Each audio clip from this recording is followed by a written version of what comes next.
Takes closer to, thank you, Joan. This will be recorded.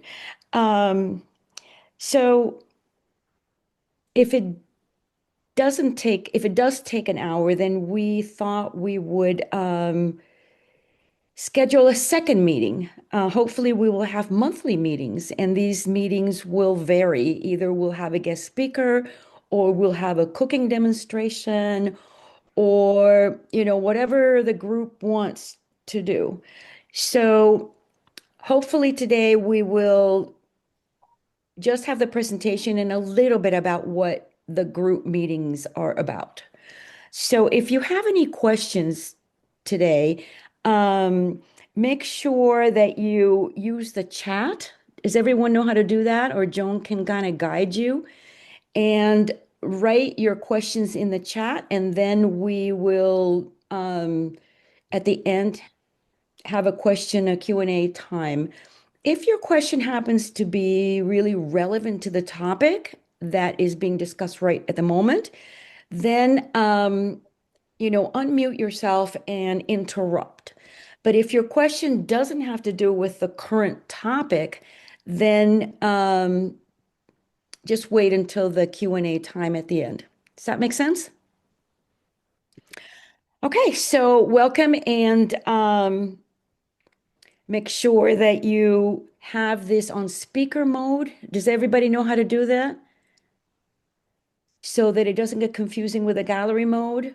So when you see your picture up there, if you go to the right-hand side, you will see an option to go to gallery or speaker. So we suggest that you go on speaker. All right. Any questions about just the mechanics of tonight? Let me get rid of this. Perfect. All right. So besides welcoming every one of you, I want to introduce Dr. Sandra Musial, who is going to be our speaker tonight. We're very lucky and want to really thank her for joining us today. She is, of course, a medical doctor. She is from Rhode Island. She's a clinical instructor at Brown University in Providence, Rhode Island. She also has several other qualifications that make her perfect for this. She's a fellow at the American Academy of Pediatrics, a diplomat at the American Board of Obesity Medicine, a diplomat at the American Board of Lifestyle Medicine, and last but not least, she's the president of Plant Docs, and she will explain what that is. So without any further ado, I'd like to introduce Dr. Musil. Thanks, Anne. Hi, everyone. Thanks for coming. Can you hear me okay? All right. There's a couple people who aren't muted. If you don't know how to do it, it's the three little dots in the top right corner, or Joan can do it just because it will affect the recording. So I'm gonna share my screen. And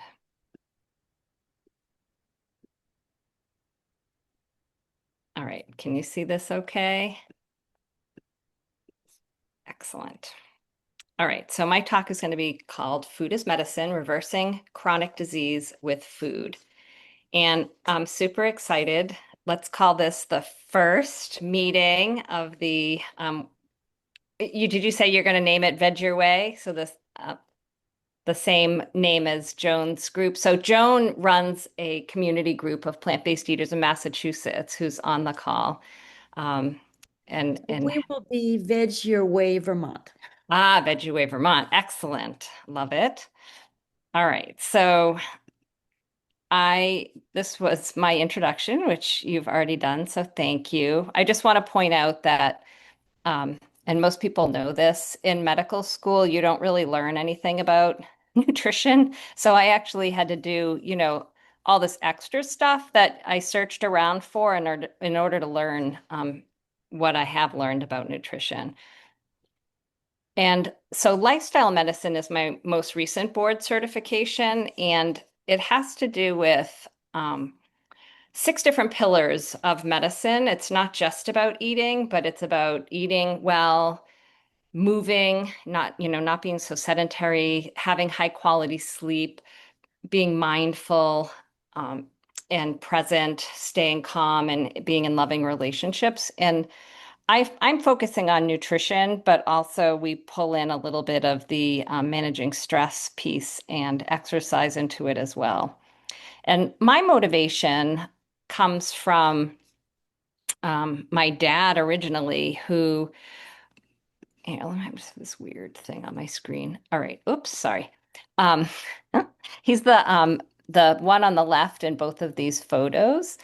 And he fought in World War II, and his brother, this Uncle Mike, died at a very young age of a sudden heart attack. And it really kind of motivated my dad to learn about food and, what caused him to have a heart attack so young. And it brought this awareness, this connection about food and health into our home, where we started cutting back on red meat, stop frying things, and try to eat healthier. And this picture here is my dad and Uncle John, who's this gentleman here on the right. And they both lived to be 94. But um, interestingly, I think they look very different if you look at them. My dad was kind of so that my point with this is the quality of longevity really matters. You can live to be 94 and be kind of spry like my dad and very sharp and he worked full time till he was 88 and but my Uncle John, probably the last 15 years of his life, he was deteriorating cognitively and physically. My dad's kind of holding him up here. He didn't really know who we were in this picture, and he spent the last 18 months of his life in a bed being fed. So this is about quality of longevity. So these are three different timelines. The first one is a standard American diet, and if you eat, and this is referring to kind of a Western diet where there's a lot of ultra processed foods, refined foods, fried, fatty, high sodium, and not a lot of fruits and vegetables, um, and not a lot of beans. Most people develop this symptoms around 40 or 50 where they have increasing weight, blood pressure, cholesterol, diabetes, maybe. These are morbidities. So this little triangle refers to that bad stuff you get as you age and you're living like a not a healthy lifestyle. And it results in premature death. The second line is the standard American diet with medical intervention kept in mind. And this results in life extension, but not necessarily an increased quality of life. So, um, our goal with lifestyle medicine is, sorry, I'm just reducing this, is with a lifestyle and like moving around more, being less sedentary, not having addictions, and eating, a diet that is good for you. When you hit 50, you're not necessarily getting all these things, and you can live quite long and have this compression of morbidity, meaning all of that bad stuff kind of compressed into the very end of a healthy life. So you spend more time living and less time dying. And that was what this illustrated, that even though they lived the same length of time, I saw a very different quality of life that my dad lived than my Uncle John. So the book that changed my life and where I started out in pediatrics and then moved into obesity medicine and then lifestyle medicine was the China study. This, I call it my gateway book. It's written by Colin Campbell, who is right here. And we were like photo bombing him at a talk that he gave. It's my sister Sue, who's on the call, and Stacy, my niece. And it was so inspirational. It really changed my life. And I bought the book and I gave it to all my siblings, who are in this picture. And my brother Steve on the left at the time was overweight, high cholesterol, high blood pressure. And it really changed his life from reading the book. He went from being this guy who was ready to have a heart attack to this guy on the right who, feels young, just, hiked the Colorado Trail. He's, super healthy now. This is my mom. She's now 95. And that changed my life in the course of my career, how giving someone a book can change their life. And I was like, I want to help these adults. And also, my friend Rich died suddenly of a heart attack after we went on this bareboat trip in the Caribbean. He died a month after this picture was taken. Had no idea that ignoring his high blood pressure and cholesterol would end his life. And I think this is not uncommon. It's a number one killer in America. And it's, so much is from diet. So the food, this quote I love, the food you eat can either be the safest and most powerful form of medicine or the slowest form of poison.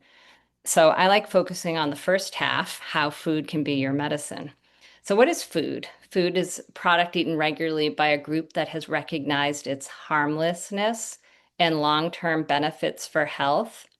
So is this food? Maybe we need to redefine the word food.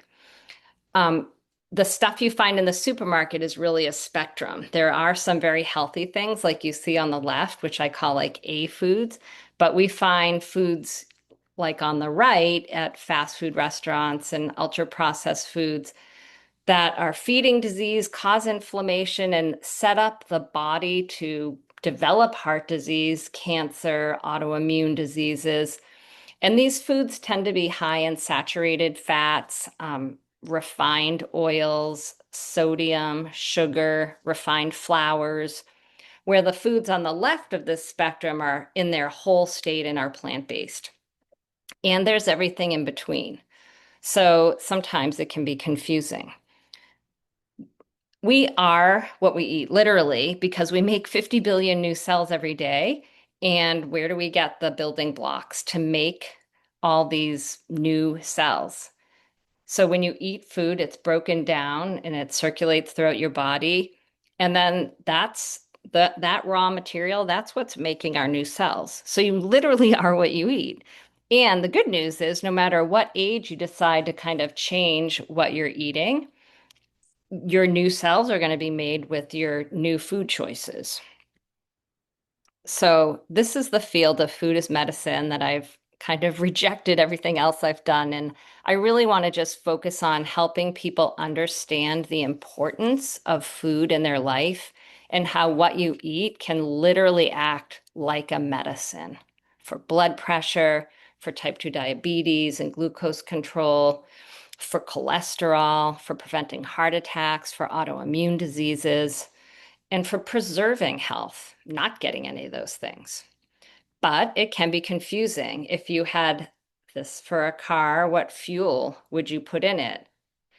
We wouldn't do this regardless of your car, right? It's so much simpler. But with people, there's so many fad diets out there, headlines, and the government paying lobbyists billions of dollars that influence even the food pyramid they just came out with. There's no wonder people are confused and doctors are confused. So, of the 2 million species on the planet, only three have a problem with their weight. This kind of proves my point about being confused.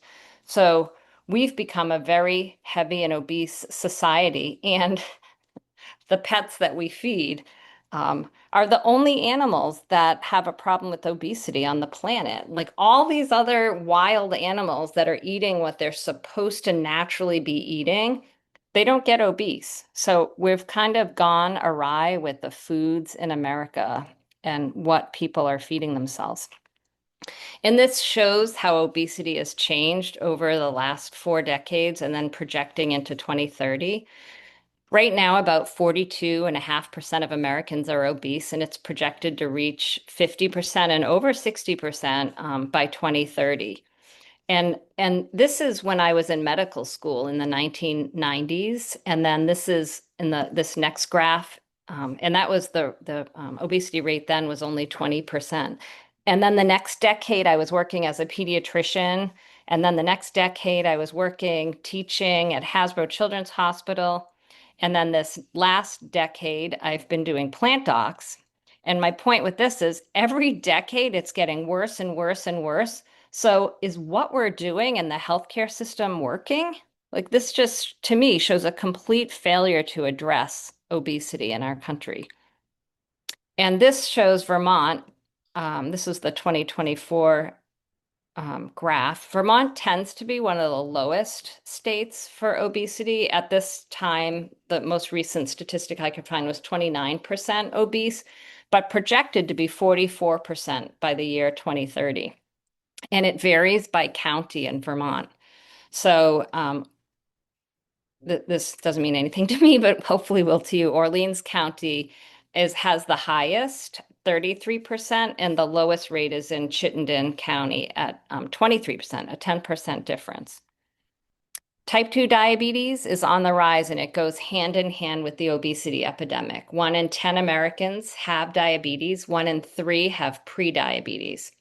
And in Vermont, about 50, over 50,000 adults are diagnosed with diabetes, which is 8 to 10% of the population. And it also varies by county. And you can see it's highest in this corner of Vermont, and then in Rutland County and these two areas, and lowest in Brattleboro, Burlington, and the Middlebury area. It goes hand in hand with what we see on the obesity maps. Rates of heart disease have been increasing over the decades. Like I said before, #1 killer in the US and the world. Every fourth death in the US is due to cardiovascular disease. And in diabetics, heart disease is the leading cause of death. So heart disease and diabetes are also linked. Heart disease in Vermont is the leading cause of death as well, affecting over 42 residents annually. Risk factors like tobacco, inactivity, poor diet, high blood pressure, and high cholesterol contribute to its prevalence. And you can see it's the lowest in Chittenden County and the highest in Rutland County. And then this is also specific to Vermont. These are from the Department of Health. 65% of Vermonters have at least one chronic disease, and only 35% have none. 18% have 2 chronic diseases, and 9% have 3 chronic diseases. Hypertension affects 47% of US adults. It's pretty prevalent. So why is everyone lining up in pills and surgery to address all these problems and not very many people are changing their lifestyle? Well, Carol had been in the tradition, and this is an example of someone that we took care of, had tried all these hypertension meds, but was getting terrible side effects. And she arrived for our month-long jumpstart that we run at Plant Docs with a blood pressure of 200 over 110. And I was working with 2 other doctors, and we were debating whether to send her to the ER. She also had obesity and a high LDL cholesterol. But she refused. She said, no, I know I have this. I'm walking around with it, and I want to try eating whole food, plant-based in order to lower it. And I promise I'll be your best student. So after the month, she really adopted this wholeheartedly. Her blood pressure came down to 180 over 90. And, I didn't hear from her, but 3 months later, she sent me this picture. And I was so proud of her. No medications, just she stuck with the whole food plant-based diet and brought her blood pressure way down to normal. So the traditional doctor approaches to chronic medical conditions are ones that are not working. We use medications for hypertension, high cholesterol, and diabetes, and lots of surgery for obesity. And now there's, a lot of meds we're using for obesity, like the GLP-1s, Ozempic, Wegovy, and of course, bypass surgery, which is a lifesaver. But if before you get to this point, we could be addressing this atherosclerosis with lifestyle. So as physicians, we are providing sick care, not really health care. We are waiting for people to get sick, and they're getting sick, a lot of them, because of poor lifestyle choices, and then we intervene. And that's what the insurance companies like to pay for too.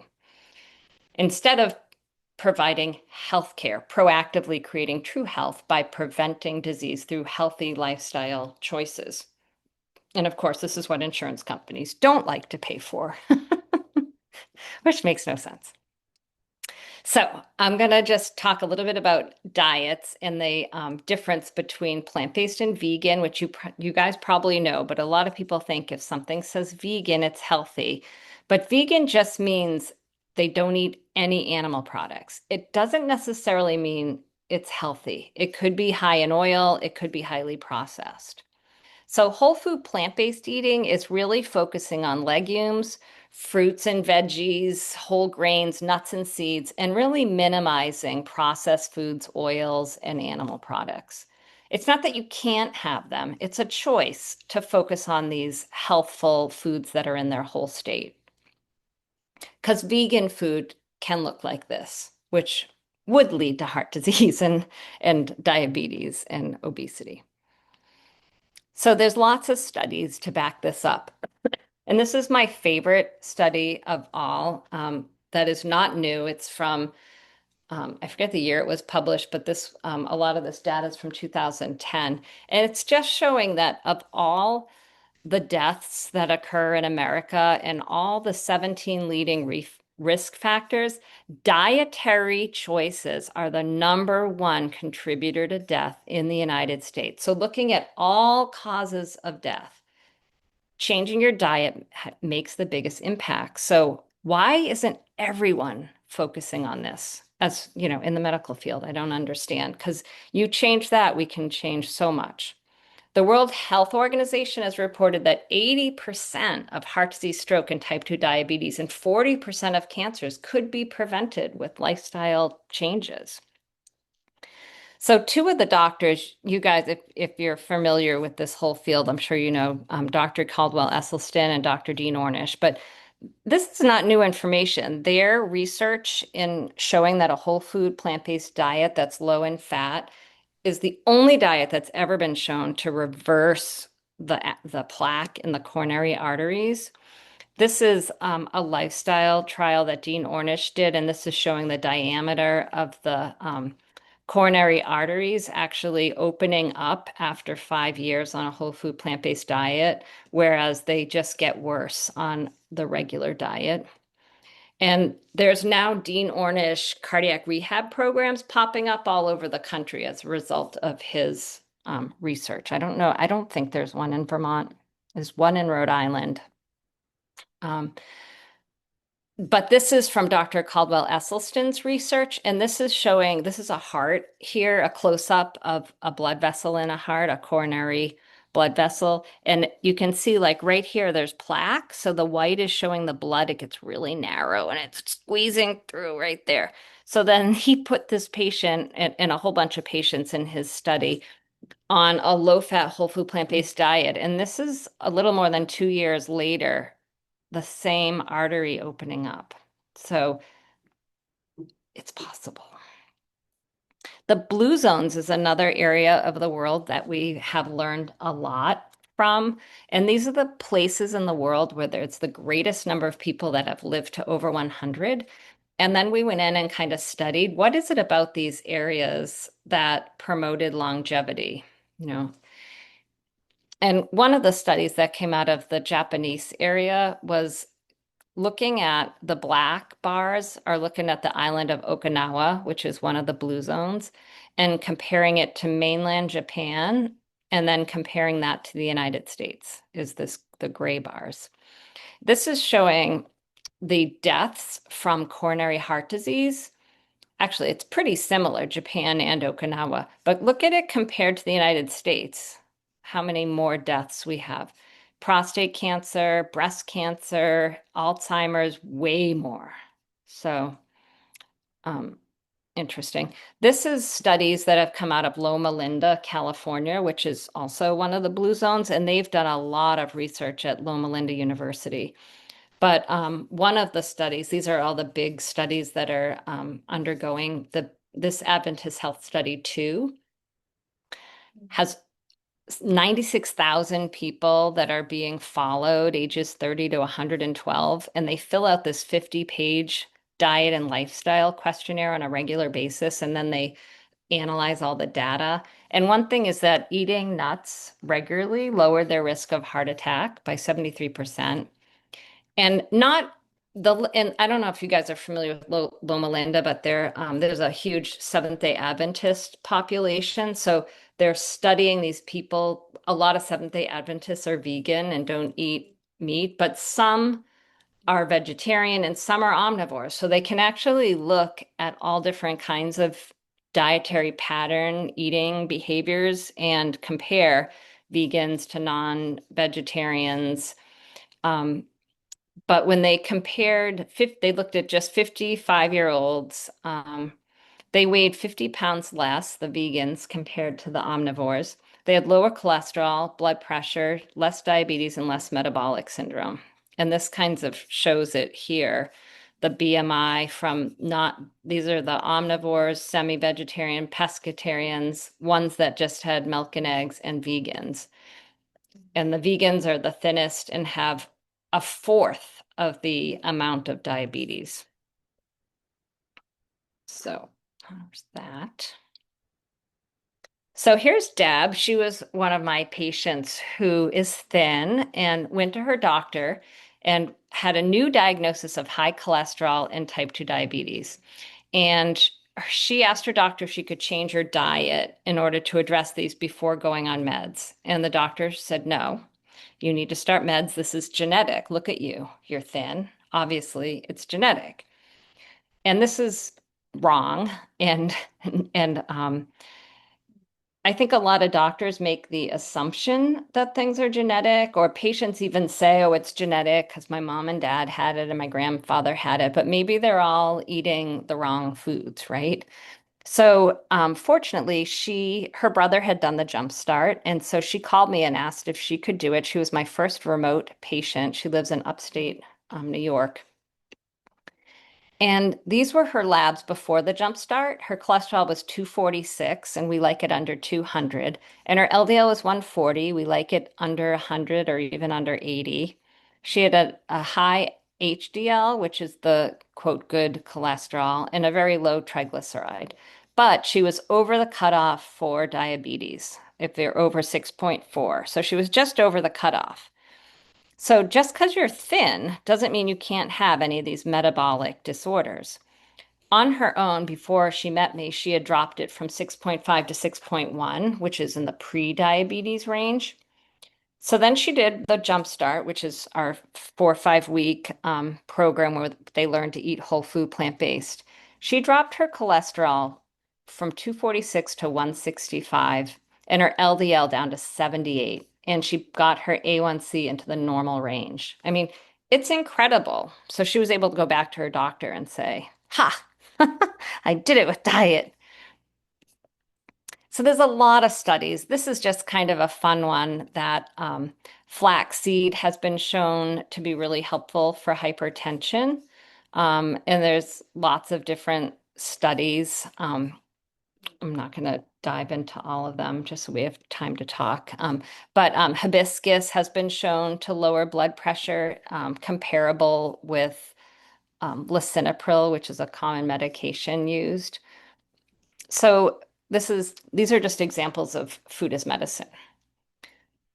So just a word about substitution, like when you substitute animal-based foods with plant-based foods and how it affects cardiometabolic health and also like mortality. This was a really great study that was published fairly recently in 23. It was a meta-analysis, so they looked at 37 publications that substituted animal foods for plant-based foods and then kind of drew conclusions and looked at the evidence of how it impacted health. And when we're talking about substitution, this is examples like instead of a beef burrito, you have a bean burrito. Instead of chicken soup, you have lentil soup, hamburger, black bean burger. So the key findings were that there was lower risk of heart disease, diabetes, and all-cause mortality when substituting, and they did all like the statistics, but it's basically instead of the animal-based products, you have the plant-based products. So instead of processed meat, you have nuts, legumes, or whole grains, all of them were better. Instead of eggs, nuts, whole grains, and legumes were all better. Instead of butter, oil. Oil's better than butter. Instead of red meat, whole grains, cereals, nuts. And a lot of people think, oh, these are whole grains and cereals are and compared also whole grains to poultry, like why this would be worse for diabetes. But this is where our understanding of diabetes has been really wrong. The red meat and the poultry are worse for diabetes than the whole grains. So how quick can you reverse cardiovascular disease? This is a study of 31 participants, and in just 4 weeks, they had reductions in blood pressure, lipids, medication usage, and other cardiac risk factors. At Rochester, they have a 15-day program that have decreased that these are all significant weight loss, blood pressure, cholesterol, bad cholesterol, and fasting glucose. And then at Plant City in Providence is where I started Plant Docs, and we have our own Jumpstart that I've mentioned, which is now fully remote. It's called Jumpstart Your Health, and there's 3 doctors that started it. We originally everything was in person at Plant City, which is this plant-based food hall in Providence, Rhode Island. And we did labs before and after to look at lipids and diabetes and fatty liver and inflammation. We also took blood pressure on everyone, weights and BMIs. And we have 5 sessions, 3 that are educational and 2 that are cooking, where everyone cooks at the same time in their own kitchens. I took them to the supermarket and then they got consults afterwards.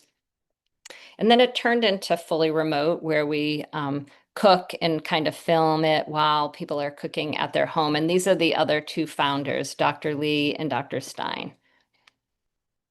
And our results were published a year ago in the American Journal of Lifestyle Medicine that shows significant drops in blood pressure, weight, BMI, cholesterol, inflammatory markers, and diabetes marker. So it's just really powerful stuff how food can be your medicine. And this was just that kind of relevant to that slide I was talking about with diabetes, how meat is worse than whole grains. When you eat a lot of saturated fat, you develop this intracellular fat globules that interfere with the insulin signaling. I just like to point this out because I feel like this is a misunderstanding. So, this is what leads to insulin resistance when you eat a meal and or you eat, let's say you eat a piece of bread, it's broken down into glucose. Normally, insulin gets secreted and it opens the channel that allows the glucose to come in.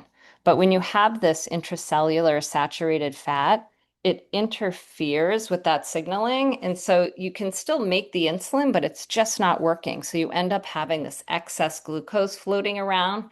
And that's what makes the hemoglobin A1C go up. Um, and it can be reversed. That's, I think, the most important thing that is also not taught that when you give up all the saturated fat and oils and animal products, this intracellular fat goes away and the insulin starts working again. So we can get people off of that have type 2 diabetes, we can get them off their insulin when their own cells start working.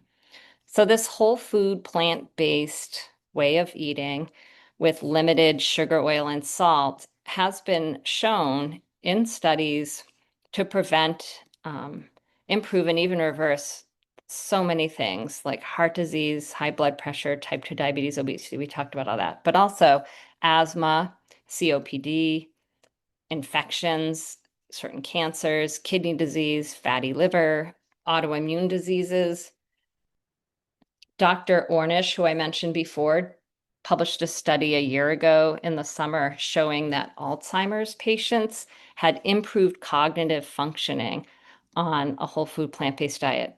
It's never been shown before that an Alzheimer's patient improved. So there's just a lot of exciting research still going on all the time. So here are some tools I love. Dr. Greger's Daily Dozen, I share with people. It's free app that kind of gives you recommendations on what you should try to get in every day to eat a balanced, whole food, plant-based diet. Reading nutrition labels is really important when you buy stuff off the shelf because, we talked about it's a spectrum. So you can find packaged foods that are fairly healthy, but a lot of packaged foods aren't. So here are my rules. The first three ingredients should have no oil, sugar, or a refined flour. And something's a refined flour if it doesn't have the word whole. So if it says wheat flour, that's actually refined. It has to say whole wheat flour.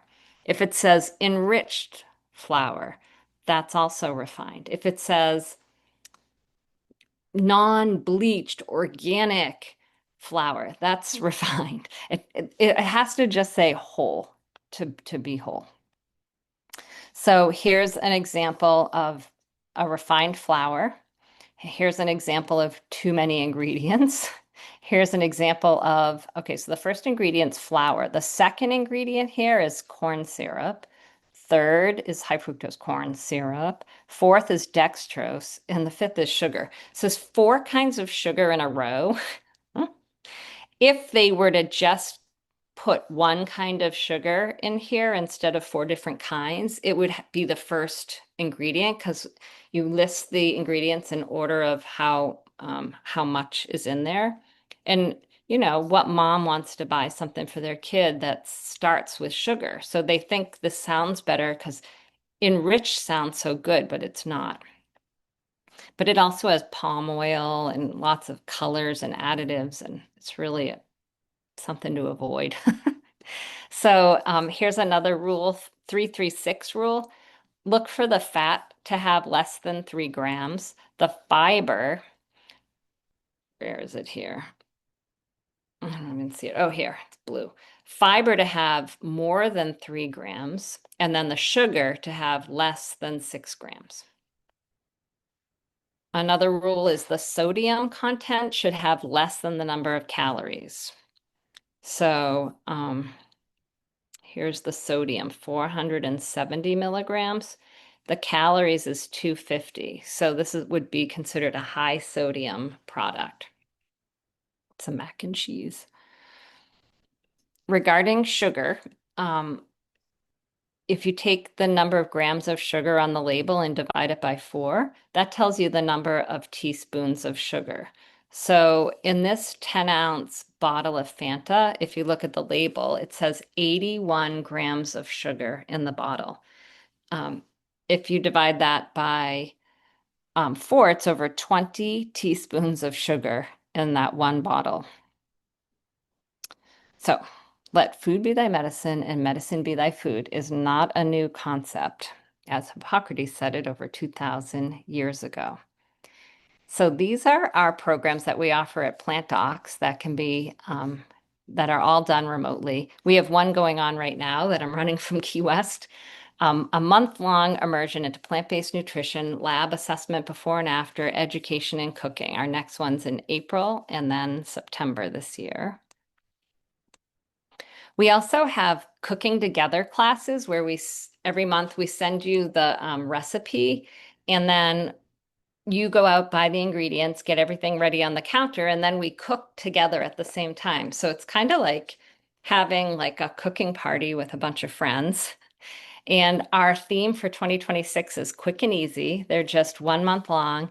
And the big news this year is that they're free. We used to charge $25 per class, but I feel like that was just enough to get people to, hesitate.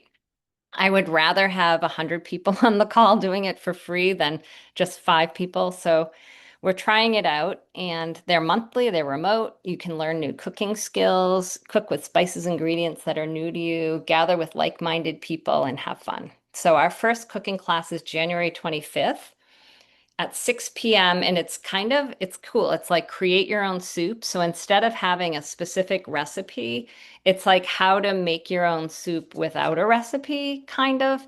So it'll have vegetables, beans, greens, grain. And then like you put it together how you want. It's kind of like we used to do a make your own burger one too. That's fun. Anyway, it's proving to be very popular already. I also do nutrition consults one-on-one with people that are remote to get MD level nutrition advice to guide you on your health journey, go over your labs, set goals, and help keep you accountable. So these are all the plant docs that help me teach the class. Steve often assists me with the cooking class. Janet is co-teaching the current Jumpstart with me. Shika's doing the one in April. And Mariah and I do a lot of stuff at Brown Medical School with the medical students and the residents. So check out our website. It's plantdocs.com. And it's there's a lot of free stuff. I have videos, I have recipes, and then all of our programs, if you're interested in learning about the cooking classes, are on there. And there's a newsletter sign up there that I would encourage you to sign up for. We only send one a month, and it's about what we send out like a healthy recipe and when our next jump start is or what our next cooking class is going to be with links to sign up. And I write like a little blog about something like I'm going to be talking about the new food pyramid in the January one. Also, if you're on social media, I'm on Facebook, Instagram, YouTube, and TikTok reluctantly, but I've been told it's important. But I post a lot of like meal ideas that I people tell me are kind of inspirational. Like this is what I'm having for dinner tonight, and to show how easy it is to eat plant-based. You can email me at Sandy Sandy or info at plantdocs.com for anything. And that is my talk. So I wanted to leave time so we could chat about this wonderful group that you're forming and I don't know, get ideas from everyone on which direction, what people are interested in and I'm, ideas on what you'd like to do. I was going to shut the recording off so people feel comfortable Mm. in questions.